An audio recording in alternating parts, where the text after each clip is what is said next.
शुद्धतेची खात्री आणि परंपरेचा विश्वास घेऊन आले आहेत कैलास आडगावकर ज्वेलर्स. कैलास आडगावकर ज्वेलर्स, जिथे सौंदर्याला मिळतो विश्वास. मी अमोल विक्रम नागरे कथन करतो की मी नाशिक महानगरपालिका सार्वत्रिक निवडणूक 2026 प्रभाग क्रमांक 27 व अनुसूचित जमाती प्रभागातून अपक्ष उमेदवारी कपाट या चिन्हाद्वारे करीत आहे.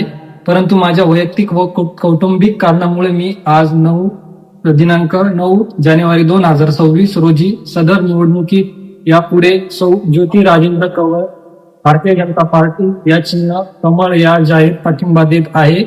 मी सदर पाठिंबा कोणाच्याही दबावा व आमिषाला व लालसेला बळी न पडता संपूर्ण राजकुशीने व स्वइच्छेने सौ ज्योती राजेंद्र कवळ यांना जाहीर पाठिंबा देत आहे. आता श्री अमोल विक्रम नागरे प्रभाग क्रमांक 27 ब मधील अपक्ष उमेदवार यांनी मला नाशिक महानगरपालिका सार्वत्रिक निवडणुकीसाठी जाहीर पाठिंबा दिला आहे. तरी मी वैयक्तिक तथा भारतीय जनता पार्टीच्या वतीने श्री अमोल भाऊ नागरे यांचे मनपूर्वक आभार मानते. धन्यवाद. जय श्रीराम. NCN न्यूज साठी सचिन दिवटे, नवीन नाशिक.